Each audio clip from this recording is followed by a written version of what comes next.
Before we go anywhere tonight, just notice where you are, the surface you're lying on, the weight of the blanket, the temperature of the air near your face.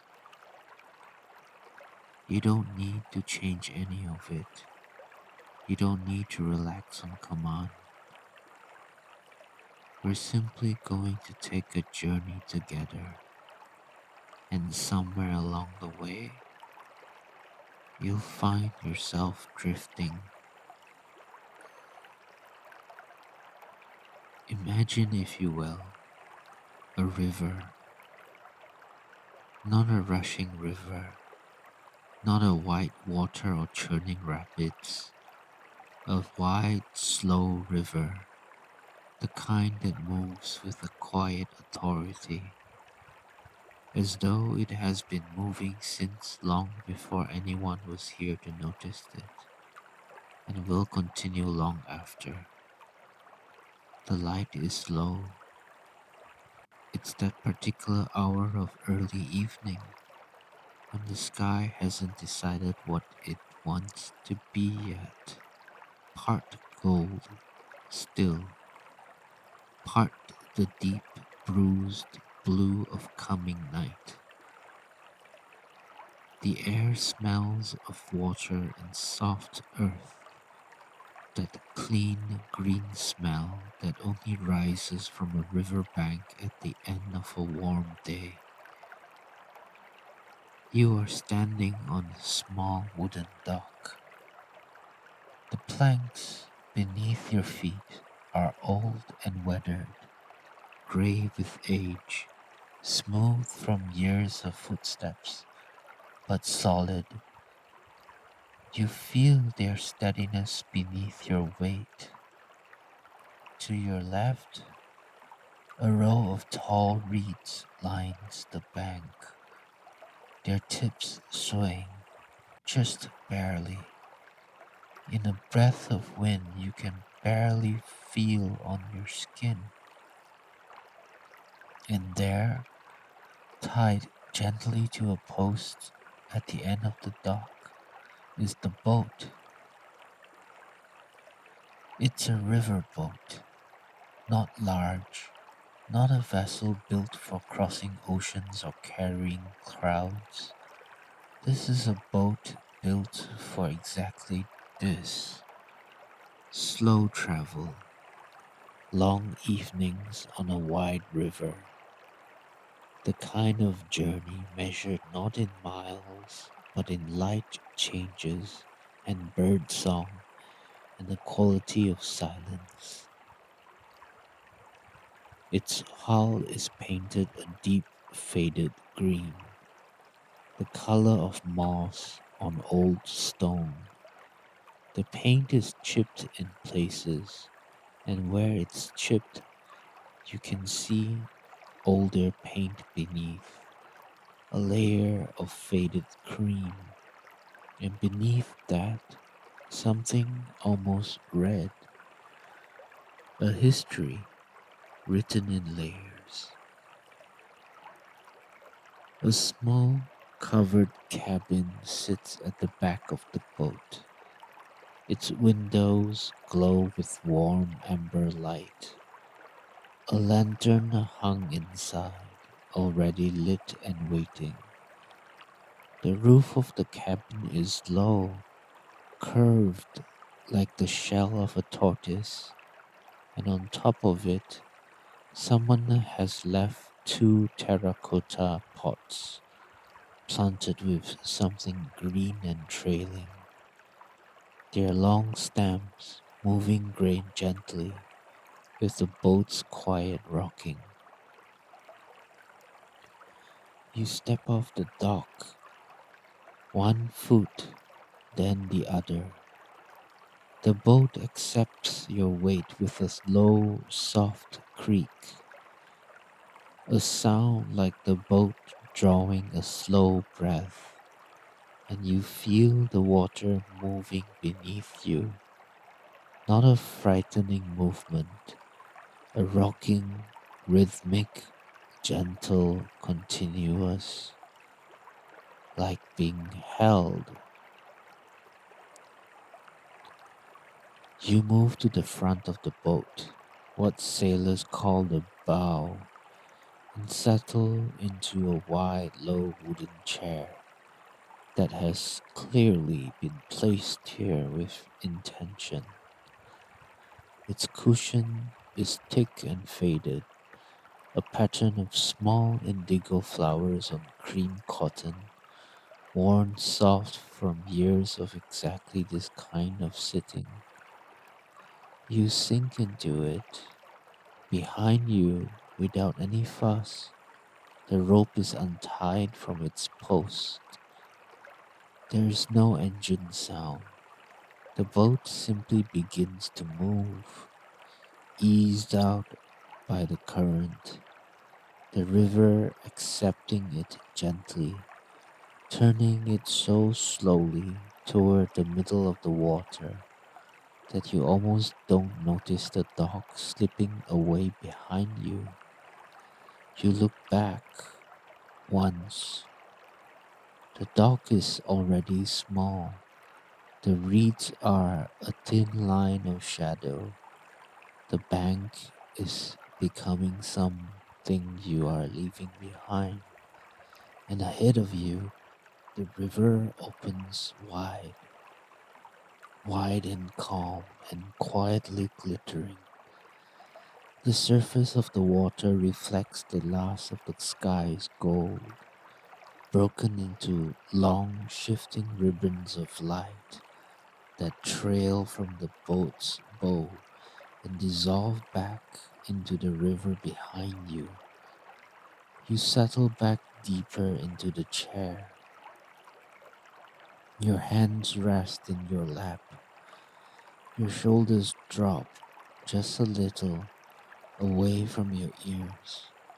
Your jaw softens. The river is doing the work now. You have nothing to steer, nothing to navigate, nothing to decide. You are simply here. The first birds of evening are beginning.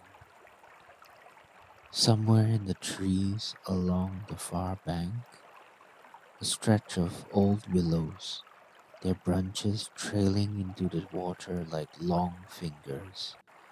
A single bird is calling. It calls once, then waits, then calls again. Three clear notes, patient and unhurried, as though it has all the time in the world. You watch the willows drift past. Their reflections in the water are perfect mirrors of themselves, an upside down forest of silver green, and where the boat's wake touches them, they ripple outward in slow circles that widen and widen until they disappear into the flat surface of the river. The air is cooling now, not cold, not yet, just that pleasant softening that comes as the heat of the day finally exhales. You feel it on your forearms, on the back of your hands, on the bridge of your nose.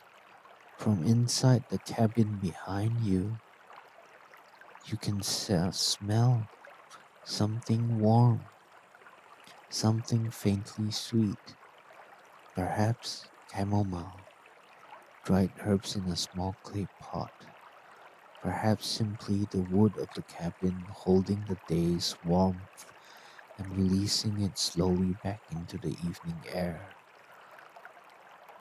Whatever it is, it's comforting, like the smell of a house that has been lived in gently. The river bends ahead of you, a long, slow curve to the left, and as the boat follows the current around it, a new stretch of water reveals itself. Here, the banks on both sides are lower, just gentle slopes of tall grass and wildflowers, and above them, unobstructed, the whole width of the sky opens up. You look up. The goal is mostly gone now. What's left is a deepening blue, not dark yet, but hitting there, layered with faint traces of coral near the horizon, where the sun has set. Somewhere behind the hills you can barely see, and very low in the west, one star, just one so far, steady and precise. The first one always seemed like a question, as though the sky is testing the light, and then slowly the answer comes. Another, then two more. You watch them appear one by one, the way you might watch embers settle in a fire. At some point, you're not sure exactly when, you leave your chair and move to the back of the boat. The cabin door is low. You duck slightly as you step inside, and the warmth of the small space surrounds you immediately. It's a simple room, not much wider than your outstretched arms. A narrow bench along each side, covered in woolen blankets in dark, earthy colors, rust and forest green and soft brown old leather.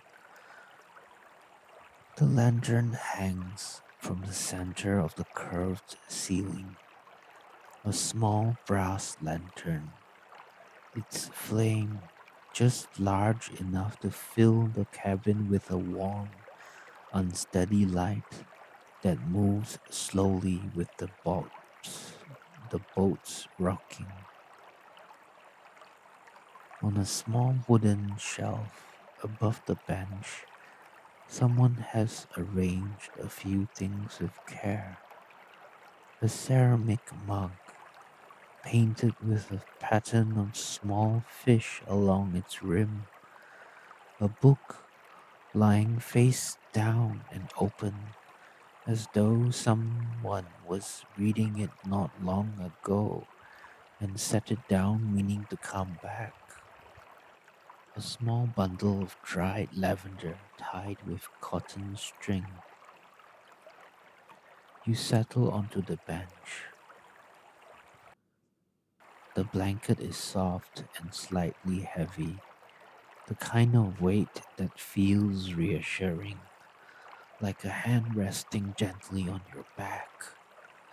You pull it around your shoulders. Through the small window of the cabin, a rectangle of thick, slightly wavy old glass. You can see the river sliding past. The water is darker now, almost pewter, and the reflections of the first stars shimmer in it in long, uncertain lines. The boat rocks, slowly, steadily, the same rhythm as before. Rock, pause, rock. Night has settled over the river now, fully and quietly, the way night arrives on water, not all at once, but in deepening layers, until you look around and realize the world has become dark blue and silver, and very, very still. The lantern in the cabin sways. Its light falls on the wooden walls in warm pools that shift and breathe with every small movement of the boat. Outside, the river continues. You can hear it now, not the sound of fast water, but the sound of slow water, a low, continuous murmur, just at the edge of silence, the sound of something large and patient, moving through the dark. Beneath that sound, the creak of the boat, old wood flexing, old joints settling, the sound of a thing that is used to this, that has been on this river many times before and knows the way. You don't need to know the way. That is the gift of this boat on this river on this night. In the distance, far ahead and to the right, a soft cluster of light appears. A village, perhaps, or a group of houses gathered at the water's edge. You watch them as the boat drifts closer. Warm yellow windows, a lamp at the end of a short jetty, the silhouettes of a tree, round crowned, old, standing just above the roofline, dark against a sky that still holds the faintest memory of blue.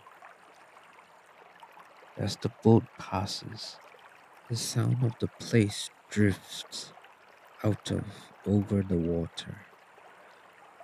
Something very faint, someone's window open, the low murmur of a radio perhaps, or a conversation too soft to make out. The occasional bark of a dog, comfortable and domestic, far across the water. And then the village is behind you. The lights diminish, the sounds fade, the river receives them back into its quiet. You breathe out.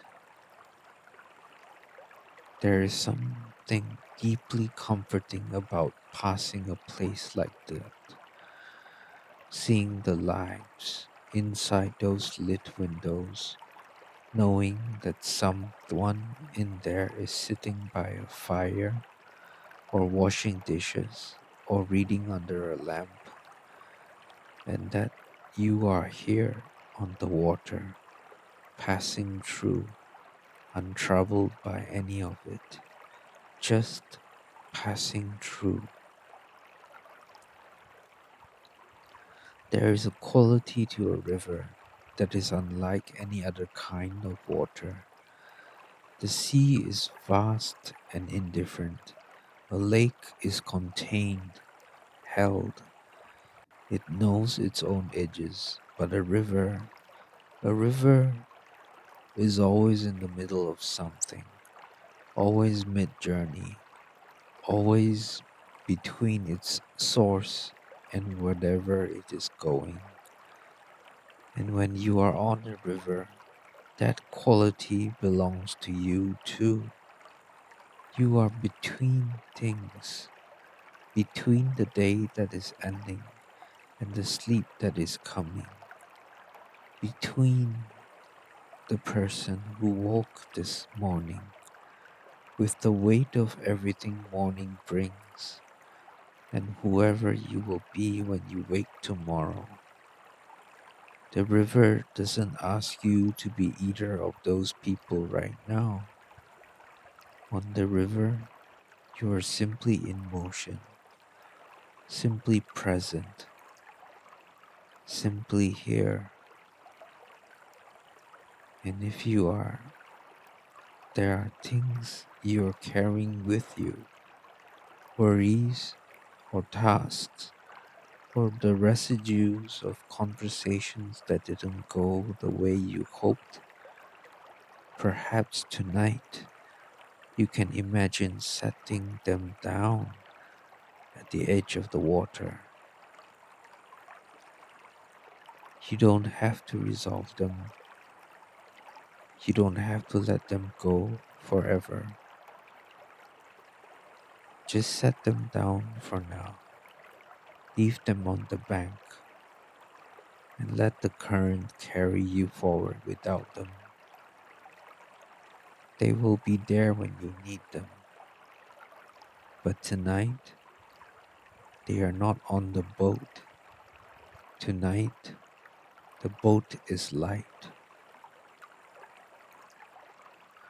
You hear it before you feel it.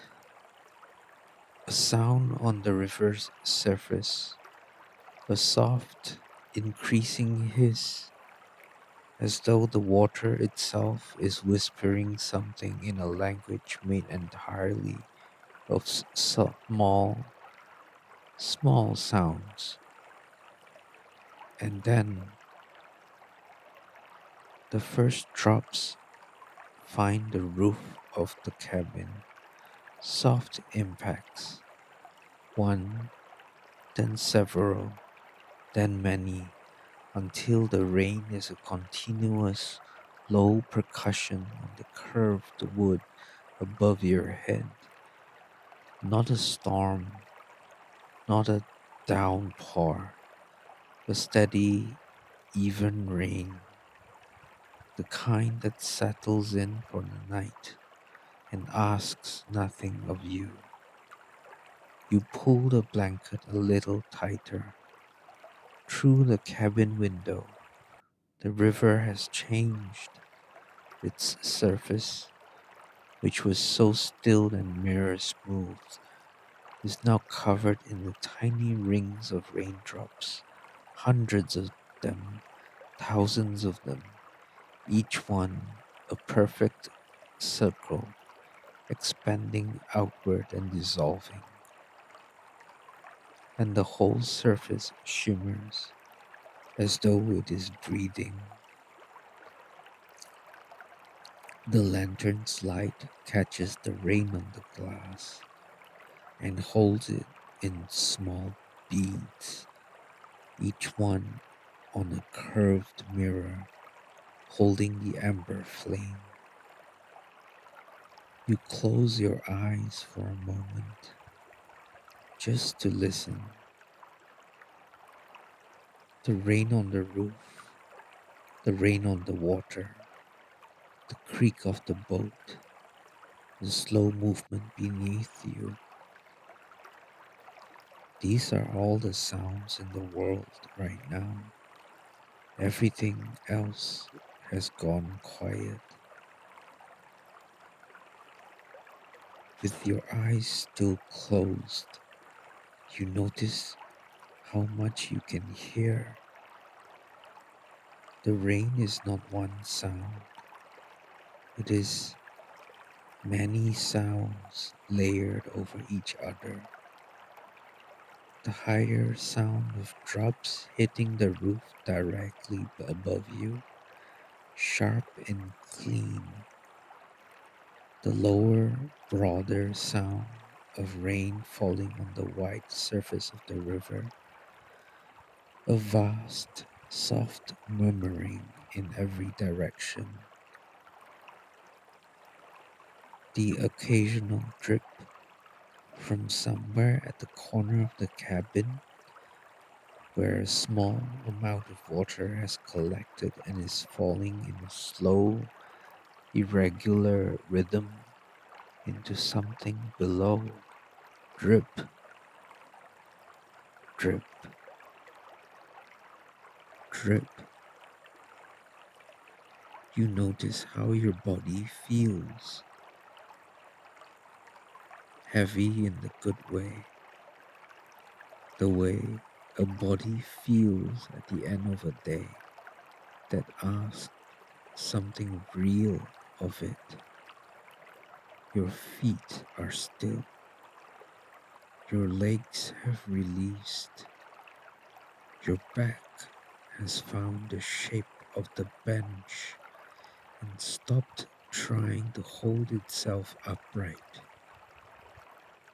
Even your face has softened, the small muscles around your eyes, the set of your jaw, the furrow, if there was one, between your brows.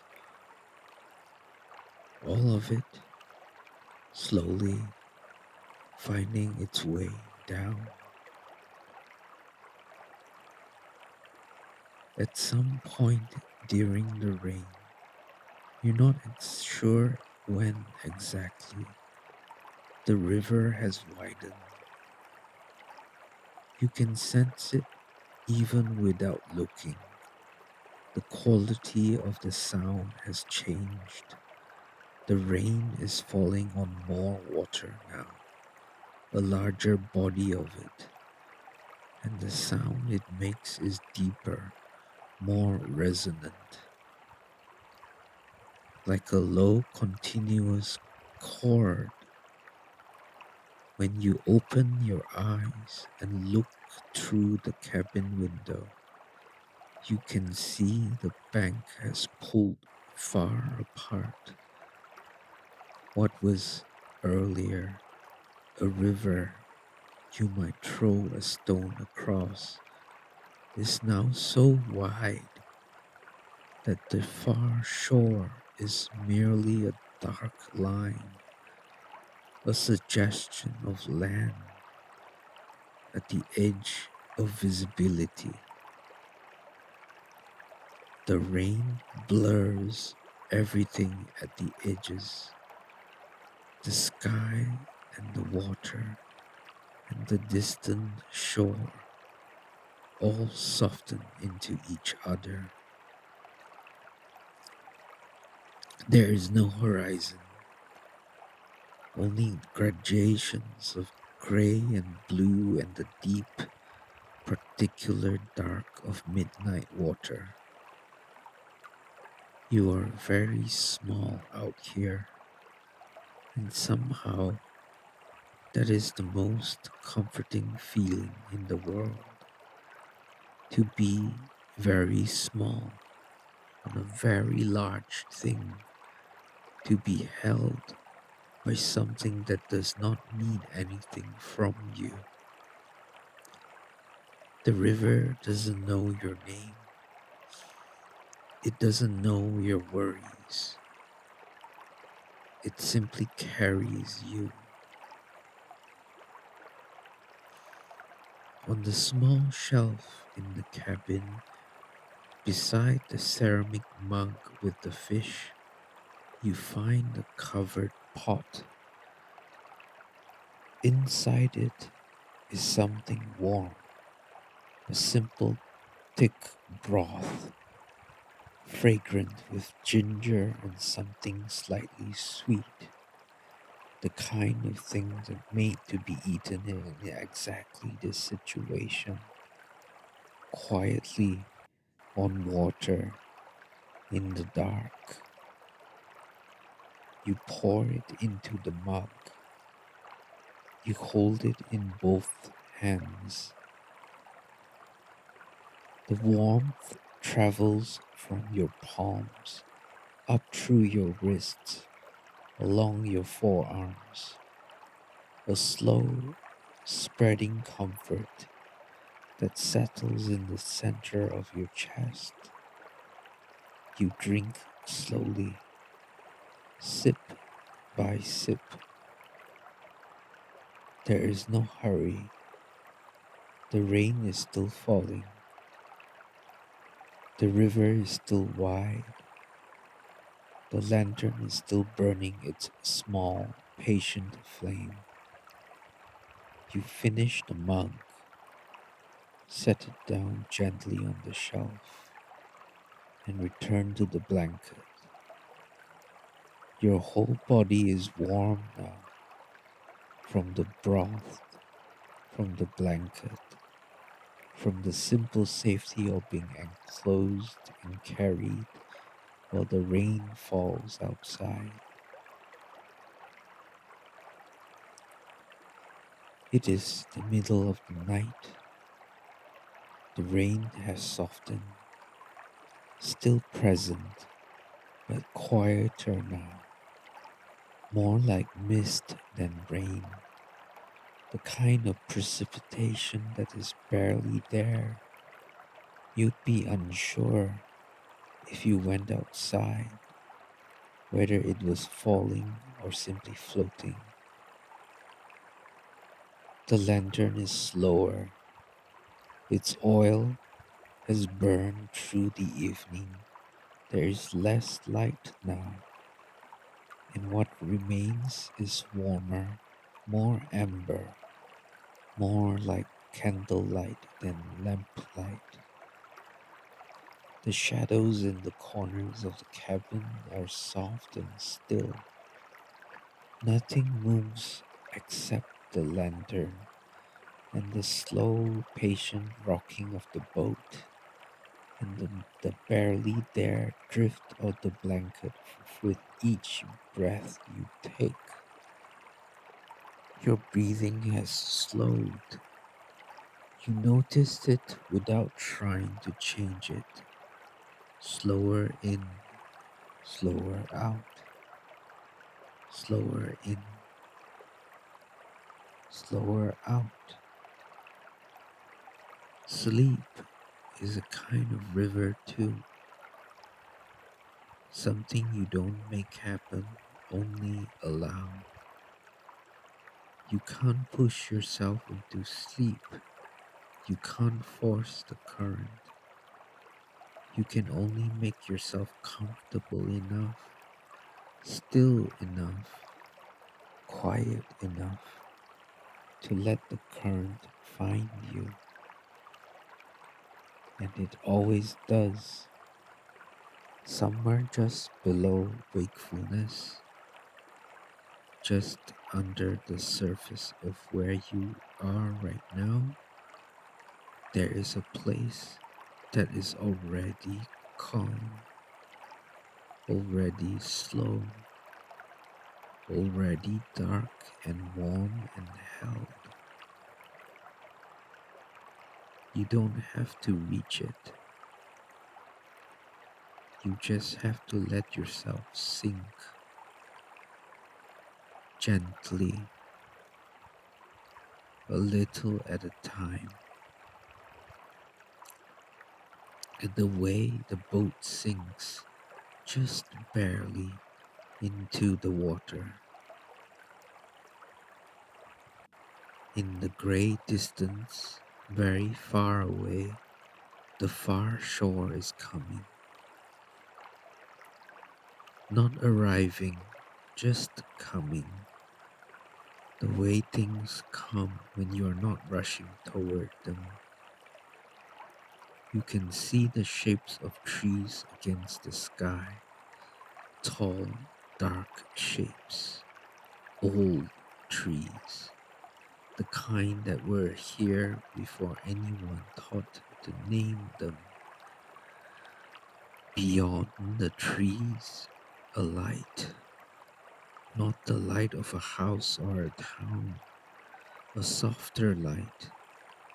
The kind that suggests morning is somewhere. Not here, not yet, but somewhere. You are not there yet. You are here, on the water, in the cabin, in the warmth, and the river is still moving, slow and certain, carrying you forward and deeper and further into the night. The boat breathes. That is what it feels like.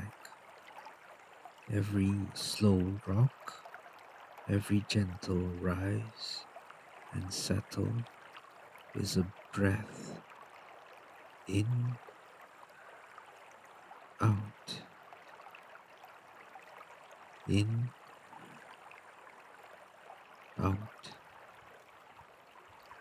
and your breath has found its rhythm without deciding to, without effort. You breathe with the boat, with the river, with the rain. Everything here is breathing together. You are safe. You are warm. You are carried. The river knows the way. You don't have to. Just close your eyes. Feel the rocking. Hear the rain. Let yourself sink slowly down. You are on the river. The river is carrying you. And you are already almost there.